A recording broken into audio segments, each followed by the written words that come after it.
ফরিদপুরের সালথায় ঘরের উপর গাছ পড়া নিয়ে সৃষ্ট বিরোধের জেরে দুই পরিবারের মধ্যে রক্তক্ষয়ী সংঘর্ষের ঘটনা ঘটেছে। এই সংঘর্ষে নারীসহ অন্তত ১০ জন আহত হয়েছেন। ঘটনাটি ঘটেছে আজ শুক্রবার সন্ধে ৭:৩০টার দিকে উপজেলার ভাওয়াল ইউনিয়নের পুরুরা সাধুর পাড়া গ্রামে। স্থানীয় সূত্রে জানা গেছে, গত বুধবারের ঝড়ে মুন্নু মোল্লার একটি বড় গাছ তুহিন মোল্লার ঘরের উপর পরে মুন্নু মোল্লা ঘরটি মেরামত করে দিলেও বৃষ্টির পানি চুইয়ে তুহিন মোল্লার সংরক্ষিত পেঁয়াজ নষ্ট হয়ে যায়। এ নিয়ে আজ সন্ধে সালিশি বৈঠকে বসেন উভয় পক্ষ। এক পর্যায়ে তাদের মধ্যে কথা কাটাকাটি শুরু হয় এবং মুহূর্তেই তা দেশীয় অস্ত্র নিয়ে সংঘর্ষে রূপ নেয়। আহতদের মধ্যে মুন্নু মোল্লা, মারুফ, রূপক, মামুন, হায়দার মোল্লা, খলিল মোল্লা, দীপু ও মনির মোল্লা সহ অন্তত ১০ জন রয়েছেন। আহতরা আপন ভাই ও স্বজন বলে জানা গেছে। তাদের দ্রুত উদ্ধার করে ফরিদপুর মেডিকেল কলেজ হাসপাতালে পাঠানো হয়েছে।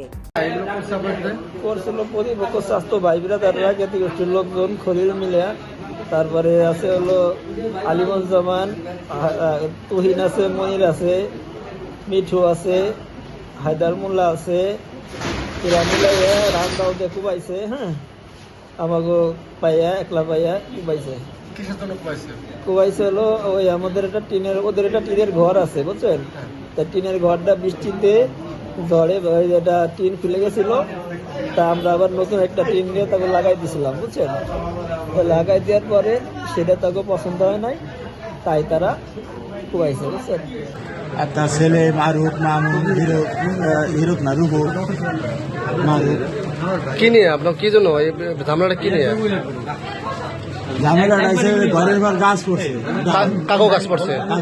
হ্যাঁ, সেই ডাল কাইটে দুবার বলছি, সে ডাল কাইটে দেয় নাই আগে, এখন হলো সে ডাল পড়ে ঘর ভেঙে গেছে। ঘর সাইডে দুবার বলছি, এই জন্য সাইড স্কুল তার কাছে দেখতে পাচ্ছি। ওরা বললো যে ওরা ঘর সাইডে দিচ্ছে, আপনার পছন্দ হয় নাই। সাইডে দিছে পানি পড়ে। আচ্ছা, তারপরে মিস্ত্রির কাম কি ওই হয়, মিস্ত্রিতে সারে নাই, নিজেরও সারছে। আপনার কয়জন আহত হয়েছে? ৫ জন। এই বিষয়ে সালথা থানার ওসি বাবলুর রহমান খান জানিয়েছেন, এখন পর্যন্ত থানায় কোনো লিখিত অভিযোগ পাওয়া যায়নি। অভিযোগ পেলে তদন্ত সাপেক্ষে আইনগত ব্যবস্থা নেওয়া হবে।